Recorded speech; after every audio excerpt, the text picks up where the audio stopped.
updates of our activities. And now it's your turn. Who wants to go first? Thanks.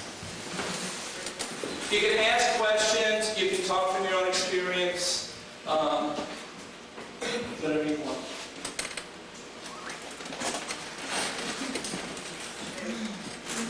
Sometimes Jody, if I'm in the middle of a transition right now. This is very difficult for me. I mean, I sat there and listened to everybody share about all this pain, you know, but I also feel so thankful that you guys shared, everyone, because you also shared about the phase of recovery that I'm in. You mentioned which is the third phase. I've got 18 years of sobriety, and I'm in that third phase. I'm like in the place of like just totally loving myself and allowing myself to be, and allowing myself to come out and be more and more every day, and it is a wonderful thing. And that's so wonderful when I think about the fact that there are many times when I go like to the places where I go to recover, I stick out like a sore thumb. You know, I mean, I'm the only FTM Puerto Rican, you know, around, usually. And that's pretty painful. And I don't feel like I get a lot of support, I'm going to say this, from the lesbian gay community yet. In terms of what I go through in transition, in terms of what I go through in general, because it's a really tough issue. You know, me being where I'm at.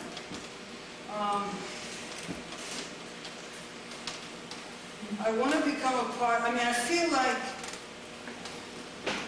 I got so much from what everybody shared, but I also feel like what you were saying about the, I don't remember exactly, I have 4 hours sleep last night, and I work hard. What you were saying about Rosa Parks and all that, like each and every one of us, each and every one that shared today, tonight, is definitely one. Yeah, we definitely are like tools, you know, in this evolutionary process that humanity is having. And I think, and I really do feel that right now at this time, that humanity is really sick of this crap. And I think that people get kind of sick of themselves, you know, with this stuff. You know, and I think that people are really sick of, I mean, look at the village now. I mean, you think about the village I was maybe 20 years ago, there weren't that many people interested in the village. I mean, now you walk around, it's like, if you catch a couple of big people around, it's like, wow. Right? Anyway, people are getting really sick of it. So I'm glad to be in a position in my life right now where I'm able to help in this process. And I hope that I can be. I know that I have been. I hope that I can continue to be. But I just definitely want to put out this whole thing about support. I mean, I came into, I'm going to share this. I'm just going to share this. I mean, look, I came into a meeting in here on Sunday. And it was packed. I mean, this room was packed. You know, I'm not going to say what meeting, but I'm saying it was packed. From there to there, there to there, it was full. And I stuck out like a sore thumb. And I really wanted to raise my hand and say, man, you know, in a couple of days, I'm getting my hormone dosage higher. You know, it's gonna get increased. And I feel really excited about that. And I'm loving the changes that's happening in my body. I love my sobriety. You know, I'm loving myself, and I feel like I'm loving everybody, but I felt like if I shared that, you know, it just felt like it wasn't gonna, I felt like the energy was enough to fill this room, but I felt like it would be diminished. And because that has been an experience that I've had in sobriety. So being the little unicorn that I am, you know, it's like I continue to go and move, and, you know, and I am a native New Yorker, so, you know, I can fight any freaking battle that comes my way. I can. I've done it. I'm 39 years old at this point, and I'm like, I'm doing pretty damn great, but I still want to say that, you know, we need a lot more outreach, so if there is anybody out there that can help, especially in this area, I mean, how many Puerto Rican FTMs are in here?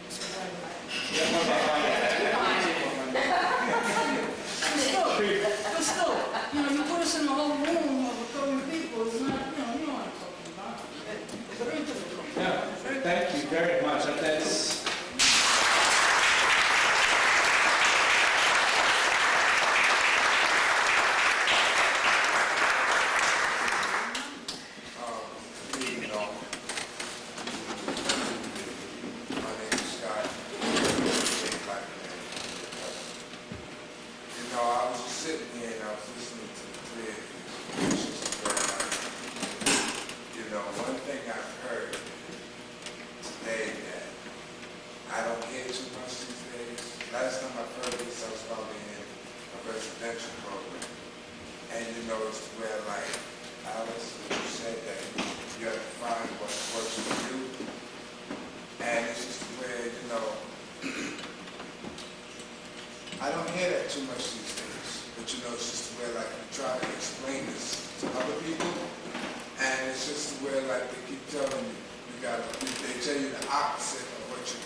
What saved me was that I found a trauma psychologist maybe 10 years ago, and that really helped me to begin a new and very, very difficult depth of my recovery that what I'm hearing today as is the year 2000 that you people are beginning to touch upon, which is the trauma issues, the sexual abuse issues, the stigma, the oppression, and I can say that I have suffered really truly for being a victim, and I'm not exonerated. I'm not claiming to be proud of that. It's just that I think that this society really needs to understand exactly the effects of abuse and trauma and how that manifests itself in every area of our lives.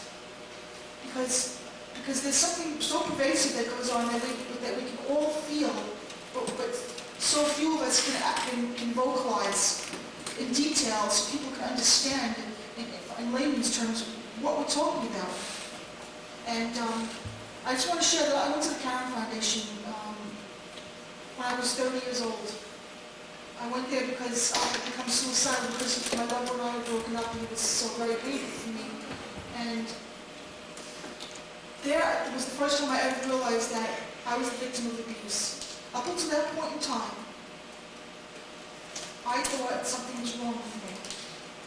And here I was, an outstanding athlete, clean and sober, brilliant student, a hard worker, a nice person. I kept on experiencing one exploitation after another.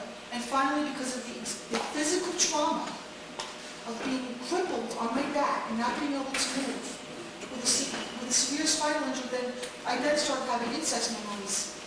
And that continued, and then finally I started to have satanic cult memories, ritual abuse memories. And for those of you who don't know what that is, it's in the most simplest forms, it's group abuse in different arenas.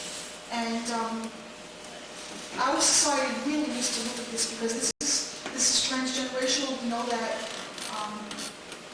so many of us have these feelings that we're deficient mentally, that there's just something wrong with us, and we just don't know what it is, and more than likely it's repressed trauma. And I was so traumatized at 3 and 4 that my vision was taken from me. I had severe vision handicap, and most people don't know that.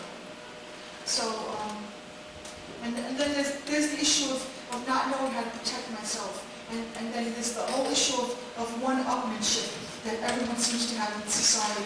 And God help us if we need help from each other, and it's like it's such a stigma to need something, and then to have people put you down for it.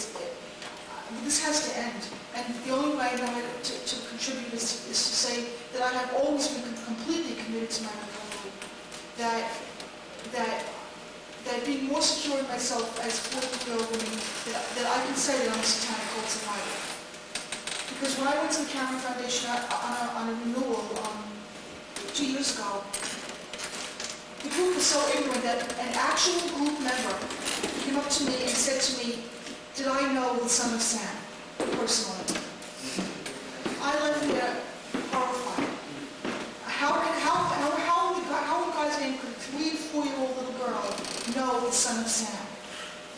Okay, I'm telling you, this is a serious form of abuse, and it needs to be talked about, and it goes hand in hand with trauma and stigma and repression and violence. And I'm just grateful that finally that there's a place for me to bring this and to know that I'm heard and not judged, and that I'm not going to go back to my seat feeling like that my head is backwards on my body, because it's not.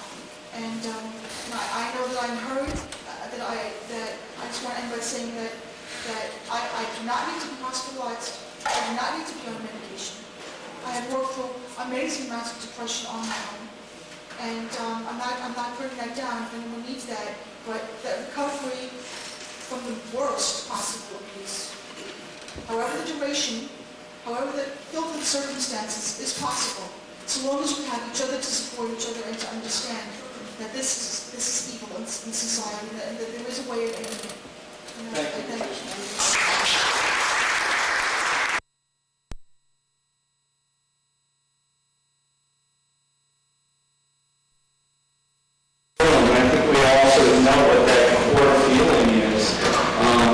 Whether it's not belonging, or whether it's feeling that you're in the wrong room, or feeling that somebody else is identifying you. We're big on self-determination and self-identification.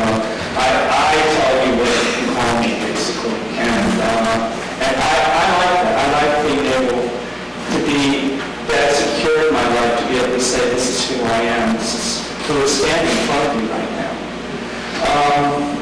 Isn't recovery just an amazing thing? Yes. So speaking of recovery, before I was in recovery, I would have been really upset that the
take